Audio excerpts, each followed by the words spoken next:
जय गुरु जी। तो संगत जी मैं अपना सत्संग स्टार्ट करते हैं। सन 2016 तो मुझे लगता है कि शायद गुरुजी ने मुझे अपने चरणों में, मुझे और मेरे परिवार को जोड़ा, लेकिन ये गुरुजी जानते हैं कि गुरुजी ने कब से हमें अपने चरणों में जोड़ा हुआ ये हम नहीं जान सकते। मेरी अंजलि आंटी, जो मेरी आंटी हैं, उनकी मम्मी ने मुझे कई बार कहा कि देवेंद्र आप इनको गुरुजी के मंदिर लेके जाओ, बड़े मंदिर लेके जाओ, वहां पर लंगर प्रसाद खाएंगे, ये ठीक हो जाएंगे। क्योंकि मेरी अंजलि आंटी जो है वो ठीक नहीं रहती थी। आज अगर वो ठीक है तो सिर्फ और सिर्फ गुरुजी की बदौलत, गुरुजी की ब्लेसिंग से ठीक है।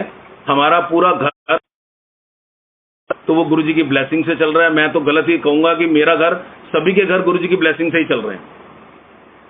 अंजलि आंटी ने मुझे कहा कि आप मुझे गुरुजी के बड़े मंदिर ले चलो। मेरी अंजलि आंटी की मम्मी ने भी मुझे कहा काफी बार, वो तो बल्कि मेरे ख्याल से शायद 1-1.5 साल पहले से मुझे कह रही थी, सन 2014 से या 15 से मुझे कह रहे होंगे, लेकिन मेरा विश्वास नहीं था। मेरे मुंह मैं यही बोलता था कि यार मैं किसी ऐसे में गुरुओं को नहीं मानता, मैं कोई बात नहीं, जो लिखा है नसीब में होना वही है। तो अंजलि आंटी बीमार रहती थी ज्यादातर। तो एक दिन अंजलि आंटी मुझसे नाराज होके, मुझसे लड़के एक आंटी के साथ मंदिर के लिए घर से निकल गई। संगत जी गौर से सुनना, ये तब का वाकया है जब उनको नहीं पता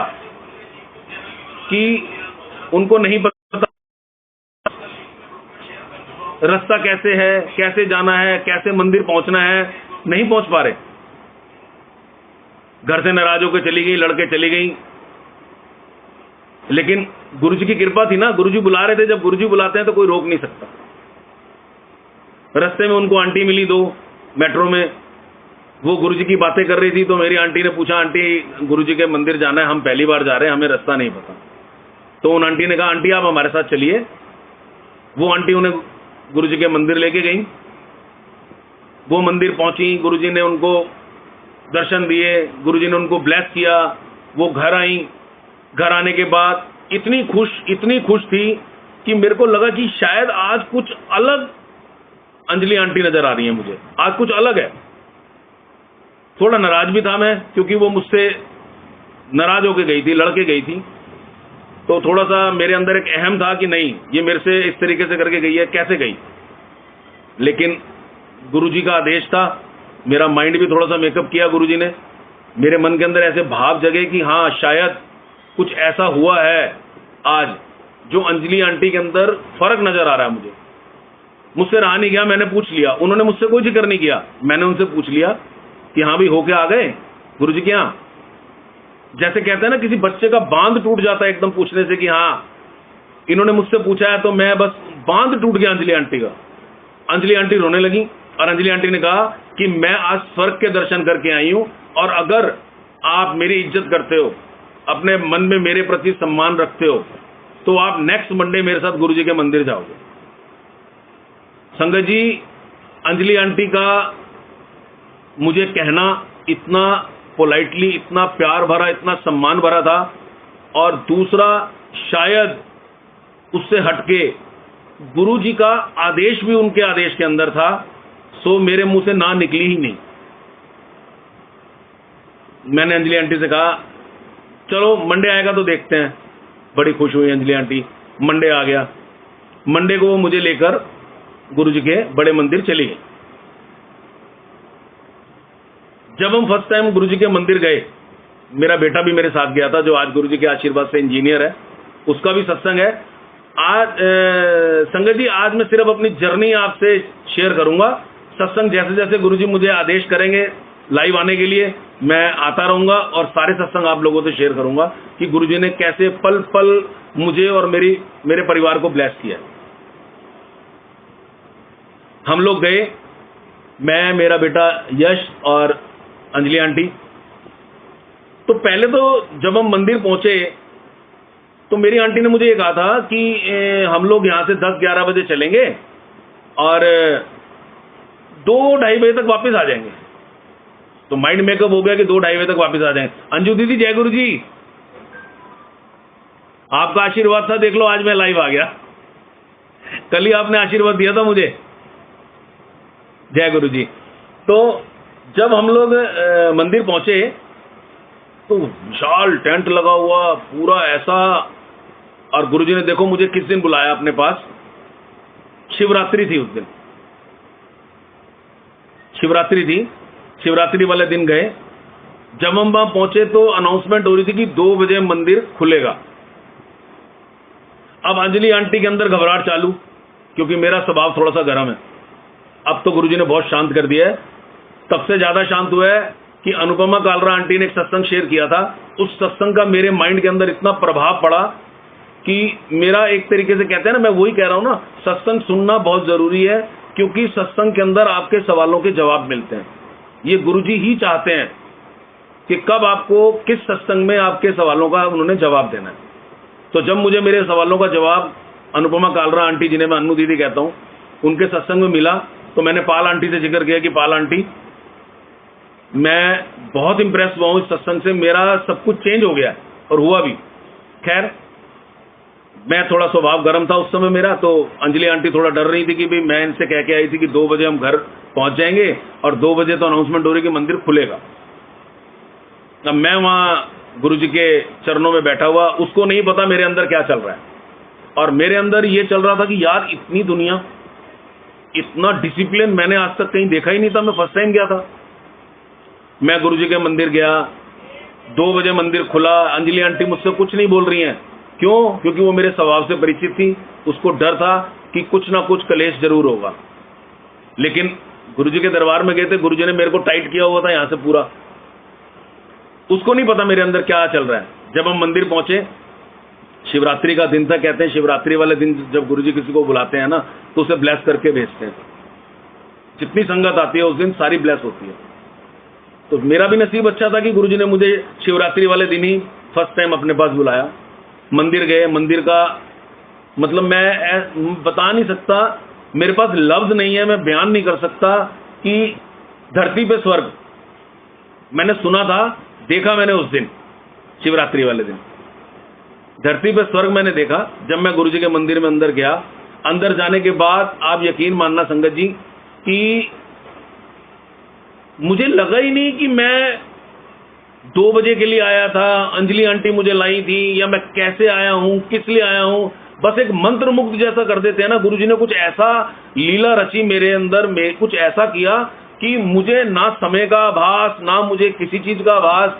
मैं बस मन ही मन जय गुरु जी कर रहा हूं, और कैसे कर रहा हूं मुझे भी नहीं पता। फर्स्ट टाइम, पहली बार कोई गया हो और जय गुरु जी मुंह से निकलवा रहे हैं, ये सब गुरुजी कर सकते हैं, मैं नहीं कर सकता था, क्योंकि मेरी भावना ऐसी नहीं थी।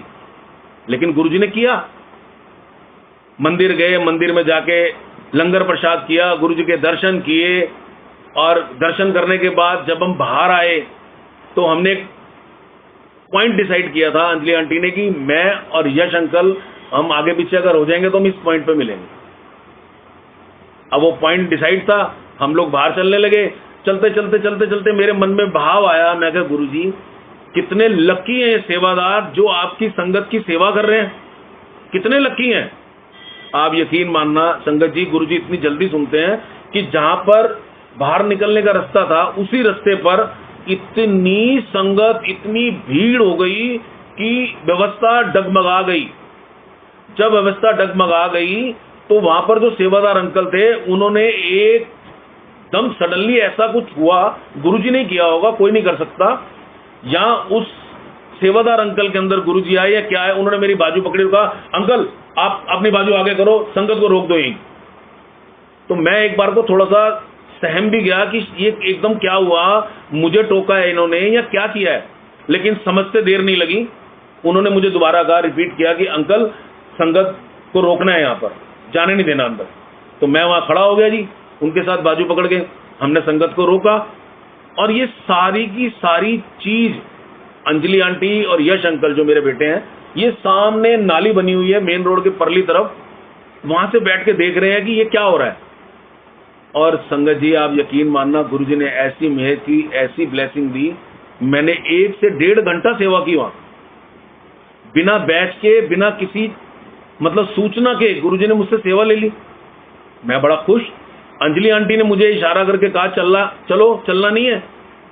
अब मैं तो वहां पर देविंदर था ही नहीं, मुझे तो गुरुजी ने बांध लिया था अपने मुंह में। मेरे लिए तो गुरुजी नजर आ रहे थे हर तरफ। मैंने सेवा की संगत जी, सेवा करके हम लोग घर आए। घर आने के बाद अंजलि आंटी से मैंने एक जिक्र किया, जो अंजलि आंटी को शायद वहां पर एहसास नहीं था, या हुआ भी होगा, लेकिन जो मुझे एहसास हुआ उसी उधेड़ बुन में मैं जा रहा था अंदर, कि अंजलि आंटी से चला नहीं जा रहा था। उनकी तबीयत खराब थी, उनको कुछ प्रॉब्लम ऐसी थी, लेडीज प्रॉब्लम, उनसे चला नहीं जा रहा था। तो एक सेवादार अंकल ने कहा कि आंटी आप शटल सेवा में चले जाओ मंदिर तक, क्योंकि आपसे चला नहीं जा रहा है। तो अंजलि आंटी ने कहा नहीं, मैं ऐसे ही जाऊंगी। तो मैंने अंजलि आंटी से कहा, मैं कहा यार वो कह रहे शटल सेवा में, तुम मानती नहीं हो, जिद करती हो, बैठ जाओ यार, चले जाओ वहां तक, मंदिर तक, आगे तक, शटल सेवा में चला जा नहीं रहा। तो अंजलि आंटी ने मुझे एक बात कही, नहीं, मेरी तकलीफ मेरे पिताजी को पता लगनी चाहिए। मैं समझ नहीं पाया। मैंने कहा यार क्या कहना चाह रही है। थोड़ी देर बाद उसने मुझे कहा कि गुरुजी को पता लगना चाहिए कि मेरी तकलीफ क्या है, तभी तो उन्हें पता लगेगा मैं कितने तकलीफ में हूं। खैर अंजलि आंटी बहुत ही मुश्किल स्थिति में मंदिर के अंदर एंट्री की मेरे साथ, अंदर जाके अलग अलग हो गए। संगत जी जब बाहर आए, गुरुजी ने मुझसे सेवा भी ले ली, हम लोग घर भी आ गए। अंजलि आंटी की चाल ढाल में फर्क था। मैंने अंजलि आंटी से कहा, मैं कहा अंजलि आंटी आज तो इतना चलने के बाद इतना मुश्किल से आप गए हो, और मुझे तो लग रहा था घर जाके अब मुझे शायद अब ये तो जाते ही खाट पे पड़ जाएगी और बड़ी समस्या होने वाली है। लेकिन संगत जी कोई समस्या नहीं हुई, उनकी कोई दिक्कत जो उनके अंदर थी वो दिक्कत गुरुजी ने दूर कर दी। पहले दिन ही ब्लेस कर दिया उनको। शायद पहले दिन जब वो अकेली गई थी तब ब्लेस किया होगा, दोबारा गई तो बिल्कुल ब्लेस कर दिया। और संगत जी वो दिन है और आज का दिन है, मैं नहीं मानता कि हमारे घर के अंदर गुरुजी के बिना या गुरुजी के आदेशानुसार के बिना या बिना गुरुजी का नाम लिए कोई काम हो सकता होगा, नहीं होता। रितिका बेरी जी, जय गुरु जी। नहीं होता। क्यों नहीं होता? क्योंकि हमारे घर के मुखिया है गुरुजी, जो डिसीजन वो लेते हैं वही डिसीजन हम फॉलो करते हैं, सेम डिसीजन फॉलो करते हैं हम। ऐसी मैं आपको बताता हूं कैसे अंजलि आंटी उनको पापा कहती हैं गुरुजी को। प्रज्ञा आंटी जय गुरुजी पापा कहती हैं। एक दिन जैसे हम लोगों का एक होता है ना, हर एक के घर में होता है, कोई भी चीज बनाते हैं हम पहले गुरुजी को भोग लगाते हैं, उसके बाद खाते हैं, ये नियम है हमारा। तो अंजलि आंटी भोग लगा रही थी, तो जैसा हमारे हिंदू समाज में, हमारे समाज में एक संस्कार होता है कि सर पर चुन्नी लेके भोग लगाना चाहिए। रेखा शर्मा जी जय गुरु जी। तो इसने चुन्नी नहीं ली हुई थी, तो मैंने कहा अंजलि आंटी चुन्नी तो ले लो, भोग लगा रहे हो। तो अंजलि आंटी ने मुझे जो शब्द कहे वो मुझे अच्छे भी लगे, और मैंने गुरुजी की तरफ देखा और मैंने कहा वाह गुरुजी, आपने रंग में रंग लिया आपने। दीपक शर्मा जी जय गुरु जी। हुआ क्या कि जब पवन जी जय गुरु जी, अरुण पाल जी जय गुरु जी, हुआ क्या जब मैंने ये बात बोली, ज्योति गर्ग जी जय गुरु जी, जब मैंने अपनी आंटी को बात बोली कि चुन्नी तो ले लो यार, भोग लगाते समय तो चुन्नी लेनी चाहिए सर पे, तो उसने मुझे बोला, आज भी मैं मतलब गुरुजी की तरफ देखता हूं तो मुझे थोड़ा सा ना प्राउड सा फील होता है। क्यों होता है उसका कारण बता रहा हूं। उसने बोला मुझे कि नहीं, ये मेरे पापा हैं, बेटियां पापा के सामने सिर नहीं ढकती। तो मैंने अंजलि आंटी से कहा, मैं कहा यार तुमने तो मेरा रिश्ता ही गुरुजी से बदल दिया, मेरे को तो दामाद बना दिया गुरुजी का, मेरे अंदर तो घमंड आ जाएगा बड़ा। तो कह रही देख लो। मैं कहा यार मैं तो तब मानूंगा जब गुरुजी मुझे ना जवाइयों वाला ट्रीटमेंट दे, तब मैं मानूंगा। अब संगत जी उसके बाद गुरुजी ने ऐसी कृपा की, हर मंडे गुरुजी बुलाने लग गए हमें, मैं और अंजलि आंटी और हमारे इधर की 2-4 संगत, हर मंडे हम जाने लगे। तो मैंने अंजलि आंटी से कहा मंडे को, मैं कहा देख अब मैं जा रहा हूं ना, अगर मुझे आज दामादों वाला ट्रीटमेंट नहीं मिला ना तो फिर देख ले। तू कहती है ना मेरे पापा हैं, मैं देखता हूं। संगत जी मैं कह रहा हूं मेरे मुंह से रोज ऐसी बातें निकले और रोज गुरुजी मुझे वो ट्रीटमेंट दें। हम मंदिर पहुंचे, मंदिर पहुंचते के साथ ही पता नहीं कहां से गुरुजी ने कैसे मैं मतलब मैं मेरे पास शब्द नहीं है, मैं बयान नहीं कर सकता। मेरे इस वक्त रोंगटे खड़े हो रहे हैं मैं बयान नहीं कर सकता। थैंक यू गुरुजी, शुक्राना, अनंतम शुक्राना गुरुजी आपका। जब हम मंदिर पहुंचे तो मुझे वाकई में जो ट्रीटमेंट मिला, ऐसा ट्रीटमेंट मिला कि मुझे लगा कि हाँ वाकई में गुरुजी ने मुझे शायद उसी रूप में स्वीकार किया है। लाइन पता नहीं कहां से डिस्कनेक्ट होती रही, कहां जुड़ती रही, कहां कनेक्ट हुई। हम लोग सबसे पहले मंदिर के अंदर जाने के बाद दर्शन भी हमें बिल्कुल वीआईपी की तरह हुए। सबको जल्दी कर रहे थे, हम जाके वहां मत्था टेका, किसी ने हमें कहा ही नहीं। हमने आराम से मत्था टेका, गुरुजी के दर्शन किए, बाहर आए, लंगर प्रसाद भी आराम से मिला। मतलब मन को बड़ा बहुत खुशी मिल रही थी इस चीज से, इतनी खुशी मिल रही थी कि मैं बता नहीं सकता आपको। तो जब हम वहां से ये खुशी लेकर मैं घर आया, घर आने के बाद अंजलि आंटी ने मुझे, खैर मंदिर से निकलते मुझे टोंट मार दिया, हाँ जी दामाद साहब कैसा लगा। मैंने कहा भाई वाकई में गुरुजी इतनी जल्दी सुनते हैं, और गुरुजी के करने में देर नहीं है, हमारे कर्मों में देर है। हमारे कर्म जिस दिन कट जाएंगे उस दिन गुरुजी की ब्लेसिंग स्टार्ट है ब्लेसिंग। जैसे कहते हैं ना कि मकान बन रहा है, नींव डल रही है, ये हो रहा है, वो हो रहा है, ये सब जो कर्म काट रहे हैं ना, देखो हम मंदिर पहुंच गए, समझो ये हमारे कर्म काटने की पाठशाला है। वहां जाएंगे हमारे कर्म कट जाएंगे। जिस दिन हमारे कर्म कट जाएंगे गुरुजी ने तो ब्लेसिंग हमारे लिए तय करके रखी हुई है, हमें ब्लेसिंग मिलेगी। खैर हम वहां गए, मंदिर से घर आए, बड़ी खुश थी अंजलि आंटी भी और मैं भी बड़ा खुश था। चलो दिन बीतते गए। एक दिन आया जी कि हमारी माता जी बहुत बीमार हो गई, मेरी मम्मी कमलेश आंटी, जय गुरु जी। मेरी मम्मी बहुत बीमार हो गई, बहुत इलाज कराया, वो ठीक नहीं हो रही थी। डॉक्टरों ने मुझे इनडायरेक्ट वे में बोला कि शायद इनको कैंसर है, क्योंकि जो हमारे मामा जी हैं वो डॉक्टर हैं। उन्होंने वो मुझे डायरेक्टली नहीं कह पाए, लेकिन उन्होंने मुझे कहा कि एक बार ये वाला टेस्ट वहां से करा लो आप, बड़े हॉस्पिटल से। तो मैं वो टेस्ट उन्होंने मुझे दिया, वो था बायोप्सी। तो बायोप्सी का सीधा सा अर्थ होता है कि शायद कहीं ना कहीं कुछ डाउट है। हम गंगाराम हॉस्पिटल गए, डॉक्टर से मिले, मैं, मेरे मामा जी और मेरी मम्मी। डॉक्टर साहब ने हमें टाइम दिया बायोप्सी करने का। बायोप्सी करने का टाइम देने के बाद जब मम्मी और मामा जी कैबिन से बाहर चले गए तो मैं गंगाराम हॉस्पिटल के डॉक्टर साहब से मैंने कहा डॉक्टर साहब क्या लगता है आपको? उन्होंने मुझे कहा जी हमें तो वही लगता है जिसके लिए आप आए हो, बाकी कह नहीं सकता, जब तक बायोप्सी नहीं होगी तब तक नहीं कह सकते हम। बायोप्सी का टेस्ट बाद में आएगा। एक काम कर लेते हैं हम लोग ना, इनकी एंजियोग्राफी कर लेते हैं, एंजियोप्लास्टी, सॉरी एंजियोग्राफी कह रहा हूं, एंजियोप्लास्टी कर लेते हैं कैमरा डाल के। उस समय काफी हद तक पता लग जाएगा, क्योंकि उसकी रिपोर्ट तो एक हफ्ते बाद आएगी, इसकी रिपोर्ट जल्दी आ जाएगी। मैंने कहा ठीक है डॉक्टर साहब आप करो। लेकिन उन्होंने मुझे यह भी कहा कि मैं 99.9% श्योर हूं, पर मन बहुत ज्यादा, कहते हैं ना मां तो मां होती है, मां से बड़ी कोई चीज नहीं होती। तो बस वही उस समय मेरे मन में उथल पुथल चल रही थी। और आप संगत जी विश्वास करना, एक बार भी मेरे मन में गुरुजी के बारे में नहीं आया उस टाइम पे। सब कुछ चलता रहा, उन्होंने हमें डेट दे दी कि जी आप फलानी तारीख को आना और ये करा के लाना, सीटी स्कैन करा के लाना। हमने चेस्ट का सीटी स्कैन कराया, सीटी स्कैन के अंदर धब्बे आए। हमने वो रिपोर्ट दिखाई डॉक्टर को, डॉक्टर ने कहा जी जो जिस चीज का मुझे डर था ना वही है, बाकी कल देखते हैं। बस इतना कहना था। और मैं गुरुजी से जो कुछ कह सकता था ना एक बेटा बन के, मैंने वो उनसे कहा।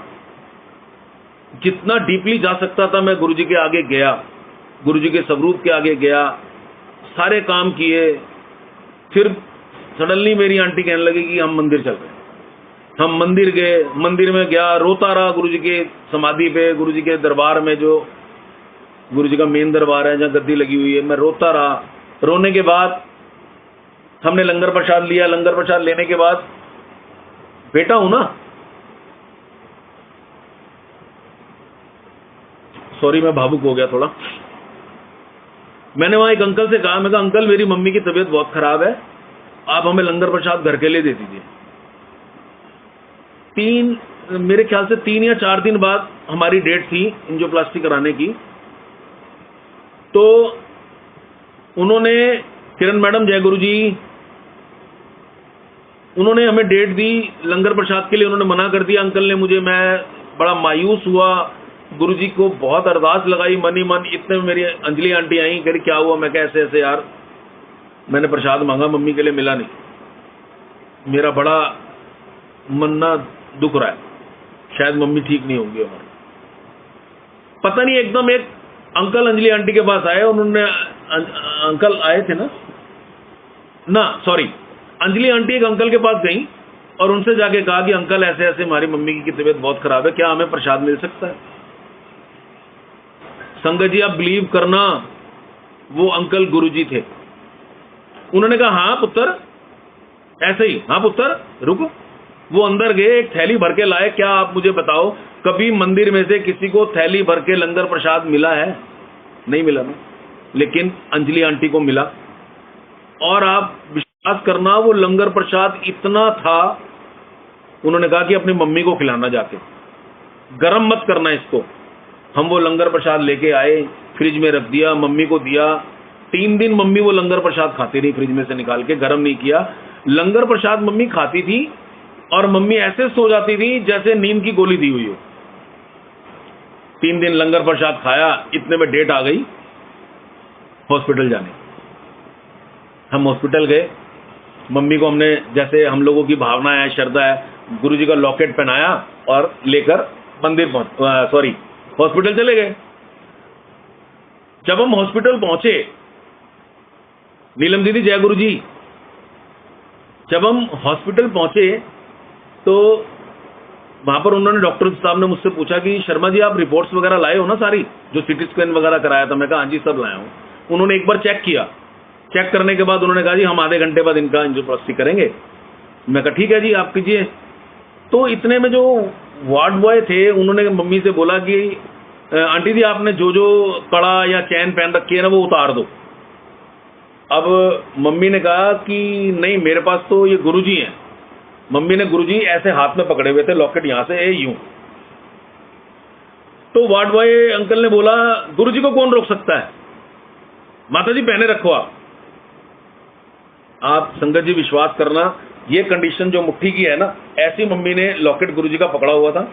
जब मम्मी अंदर गई हैं और जब एंजियोप्लास्टी करा के जब बाहर आई हैं, तब भी मम्मी ने लॉकेट ऐसे पकड़ा हुआ था और मम्मी होश में थी। और जैसे ही मैं अंदर गया हूं, मम्मी ने मुझे ऐसे दिखाया, ऐसे करके ऐसे। तो मैंने कहा गुरुजी, और मैं, मेरा छोटा भाई, अंजलि आंटी, हम बाहर बैठ के सिर्फ और सिर्फ मंत्र जाप कर रहे थे कि गुरुजी मेहर कर दो किस तरीके से।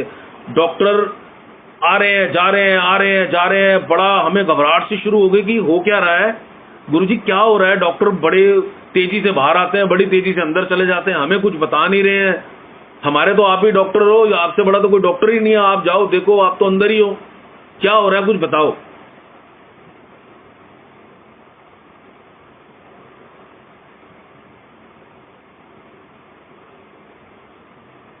तो उसके बाद क्या हुआ कि जब डॉक्टर आ जा रहे थे, डॉक्टरों के आने जाने के बाद हमने उनसे पूछा कि डॉक्टर साहब आप हमें भी तो बताइए क्या हुआ है।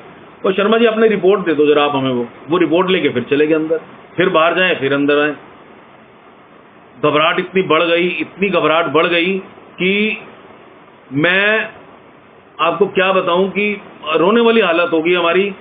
खैर गुरुजी का मंत्र जाप चलता रहा। जैसे ही गुरुजी का मंत्र जाप करते करते डॉक्टर बाहर आए तो मैंने पूछा डॉक्टर साहब आप कुछ तो बताइए, आप बताइए डॉक्टर साहब क्या हुआ है, हमें घबराहट हो रही है, हमसे नहीं रहा जा रहा। तो डॉक्टर साहब ने कहा कि हमें ये समझ में नहीं आ रहा कि सिटी स्कैन के अंदर जहां धब्बे हैं वहां कुछ भी नहीं है अंदर। और जो गंगाराम के डॉक्टर थे जो कह रहे थे 99.9% श्योर हूं, वो कह रहे कि मुझे समझ नहीं आ रहा ऐसा क्या है कि कुछ है ही नहीं। जो रिपोर्ट आपकी सिटी स्कैन की है उसमें है कुछ, और जब हम अंदर चेक कर रहे हैं तो अंदर कुछ भी नहीं है। संगत जी मेरी आंखों में से आंसू निकलने लग गए। और आंसू निकलते निकलते गुरुजी का शुक्राना शुरू हो गया और मेरे मुंह से एक ही बात निकली, डॉक्टर साहब आप नहीं समझोगे, मैं समझ गया हूं ये क्या लीला हुई है, क्या लीला रची है ये गुरुजी ने, मैं समझ गया हूं। खैर डॉक्टर साहब बाहर आए, उन्होंने हमें क्लियर कर दिया कि जी मेरे हिसाब से ऐसा कुछ नहीं है, तो आपकी बायोप्सी की रिपोर्ट भी नॉर्मल आनी चाहिए। खैर हम घर आ गए बड़े खुश, लेकिन इंसानी चोला है, मन में टेंशन थी कि अभी बायोप्सी की रिपोर्ट आनी है, उसमें पता नहीं क्या होगा। ये हमारी मूर्खता थी। क्यों? गुरुजी के ऊपर भरोसा रखना है हमें गुरुजी से अपना भरोसा तोड़ना नहीं है। तो ये हमारी मूर्खता थी उस समय, ये तो आज हमें पता लग रहा है ना, उस समय हमारी मूर्खता थी। और जैसे ही 7 दिन बाद वो रिपोर्ट आई, वो रिपोर्ट संगत जी नॉर्मल आई। मेरे मन में एक सोच रखा था, एक बात जो मैंने कहा था कि मैं घर में किसी से शेयर नहीं करूंगा, जिस दिन ये रिपोर्ट आ जाएगी उसी दिन शेयर करूंगा। मैंने वहीं से अपनी अंजलि आंटी को कॉल किया कि घर पे शुक्राना सत्संग करना है, आप सत्संग की तैयारी करो, मम्मी की रिपोर्ट बिल्कुल नॉर्मल आई है। तो देखो गुरुजी पग पग कैसे क्या होता है और क्या कर देते हैं। ये शक्ति सिर्फ और सिर्फ गुरुजी में है, जो कि शिव जी का रूप है, महादेव है, सबके स्वामी है। किसी के भाई हैं, किसी के दोस्त हैं, किसी के पापा हैं। तो गुरुजी की लीला अपरंपार है। गुरुजी की इस लीला के आगे कोई लीला नहीं चल सकती, कोई भी। संगत जी गुरुजी ने बहुत ब्लेसिंग दी है, बहुत सारे सत्संग हैं, लेकिन इतना ही बोलूंगा कि आगे के जो भी सत्संग हैं हमारे, वो अगर गुरुजी मुझे इजाजत देंगे दोबारा लाइव आने के लिए, तो मैं दोबारा शेयर करूंगा। बस अब तो मैं सिर्फ गुरुजी का शुक्राना करना चाहता हूं, अनंतम शुक्राना करना चाहता हूं। आप लोगों से भी कहता हूं कि गुरुजी का सिर्फ और सिर्फ शुक्राना कीजिए और कुछ मत कीजिए। बस जाते जाते एक चीज आपको और बोलूंगा, जो रिक्वेस्ट मैंने की थी, यूट्यूब चैनल जो बना है, 3000 संगत हैं आप लोग, अगर आप चाहें तो एक संगत अगर 5 जनों की भी सेवा ले लेगी और सब्सक्राइब करा देगी, तो ये यूट्यूब चैनल जो है, इसके अंदर जो सत्संग जितने भी ग्रुप में होंगे वो सारे अपलोड होंगे। ये एक यादगार बन जाएगी, सत्संग सुनने का एक जरिया बन जाएगा, एक प्लेटफॉर्म बन जाएगा। तो संगत जी ग्रुप के अंदर जो भी संगत, मुझे पता है कहाँ की संगत जुड़ी हुई है, भोपाल की जुड़ी हुई है, कानपुर की जुड़ी हुई है, गाजियाबाद की, मेरठ की, सिडनी की, अमेरिका की, कनाडा की, इवन सत्संग भी हुए हुए हैं, कनाडा से भी हुआ है, अमेरिका से भी हुआ है, दुबई से भी हुआ है। तो मैं सारी संगत को जोड़ो आप, ये हमारे गुरु परिवार। जब गुरु परिवार पूरा हो जाता है ना, तो बड़ा ही अच्छा लगता है। और जैसे पहले जमाने में कहते थे ना, पूरा परिवार इकट्ठा बैठता है तो एक दूसरे की समस्याओं का समाधान हो जाते हैं। तो ये मेरा गुरु परिवार है, जहां मैंने अपनी ये एक अर्जी लगाई है। तो आप सारे जितनी भी संगत ग्रुप के साथ जुड़ी हुई है, उनसे निवेदन है कि एक तो सबका सत्संग आप अदर्स ग्रुप में शेयर कीजिए, हाथों हाथ शेयर कीजिए। ये उनको सम्मान देने वाली बातें होती हैं। और उनके लिए क्या पता, आपके एक शेयर से वो सत्संग ऐसे संगत को सुनने को मिल जाए जिसका जवाब उस सत्संग के अंदर था। आप सोचो कि आपको कितनी बड़ी ब्लेसिंग मिलेगी उस चीज की, बहुत बड़ी ब्लेसिंग मिलेगी संगत जी। बस ग्रुप को ज्वाइन कीजिए, गुरुजी नाल मौजा फेसबुक पे लिस्टेड है। गुरुजी के आशीर्वाद से, आप लोगों के सहयोग से 3100 मेंबर हो गए 2 महीने में। और इसी तरीके से जो यूट्यूब चैनल बना है, उसे भी आप सब्सक्राइब करें भी, और हर एक संगत 5-5 जनों से करवाए भी। बस इतना कहते हुए ही गुरुजी के चरणों में दोबारा से शुक्राना अदा करता हूं। शुक्राना गुरुजी, पल पल शुक्राना। बस अपने चरणों में इसी तरीके से लगाए रखना, इसी तरीके से हमारी बाजू पकड़े रखना, सर्वदा भला करना, सारी संगत के ऊपर अपनी ब्लेसिंग देना। शुक्राना गुरुजी, पल पल शुक्राना। जय गुरुजी, शुक्राना Guruji, thank you Guruji, I love you Guruji.